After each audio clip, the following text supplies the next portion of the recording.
সকাল আনুমানিক 6:30টার সময় কোনো কিছু বোঝার আগেই দাউ দাউ করে জ্বলে ওঠে আগুন। এরপর মুহূর্তের মধ্যেই পুড়ে ছাই হয়ে যায় কয়েকটি দোকান। এমন ঘটনা ঘটেছে ঝিনাইদহের শৈলকুপা উপজেলার ফুলহরি ইউনিয়নের ফুলহরি গ্রামের নতুন বাজারে। স্থানীয়রা জানান যে সকাল আনুমানিক 6:30টার সময় একটা ঘর থেকে সামান্য ধোঁয়া দেখতে পান তারা। সেখানে একজন ব্রাহ্মণ থাকতেন বলে জানিয়েছেন তারা। তার অসাবধানতা বশত কারণেই এই দুর্ঘটনা ঘটতে পারে। এর মধ্যে আশপাশে থাকা প্রায় 10 থেকে 15টি দোকানে আগুন আতঙ্ক ছড়িয়ে পড়ে। স্থানীয়রা পানি, বালি সহ নানা উপকরণ নিয়ে আগুন নিভানোর জন্য সর্বোচ্চ চেষ্টা করে। এরপর আগুন কিছুটা নিয়ন্ত্রণে আসলেই শৈলকুপা উপজেলা তার যে দমকল কর্মীরা রয়েছে তারা দ্রুত ঘটনাস্থলে উপস্থিত হন। যেহেতু উপজেলা সদর থেকে ফুলহরি নতুন বাজারের দূরত্ব বেশ অনেক দূর, তাই ফায়ার সার্ভিসের কর্মীদের আসতেও একটু দেরি হয়। এরপর তারা এসে আগুন পুরোপুরি নিয়ন্ত্রণে আনেন। তবে ওই বাজারের দিন এবং সকালে বাজারে অতিরিক্ত মানুষ থাকার কারণে অধিকাংশ দোকানের ক্ষয়ক্ষতি হ্রাস করা গেছে। দুটি দোকান পুড়ে ছাই হয়ে গেছে। এতে প্রায় ক্ষতি হয়েছে 5 থেকে 7 লক্ষ টাকার।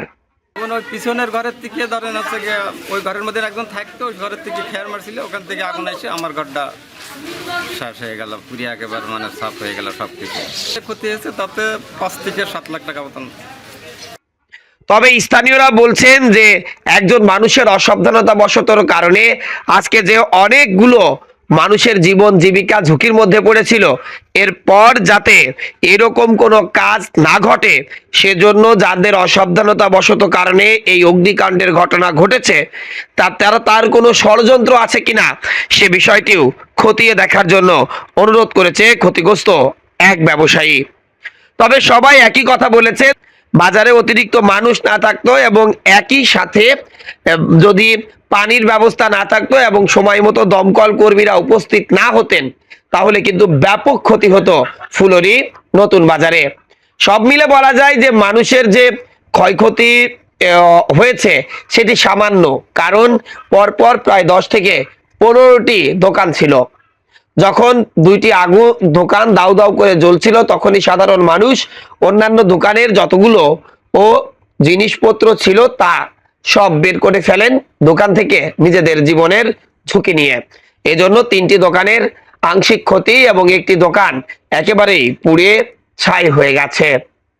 এরপর যাতে এমন ঘটনা না ঘটে এজন্য স্থানীয়রা সবাইকে অনুরোধ জানিয়েছেন সর্বোচ্চ সতর্কতা অবলম্বন করতে।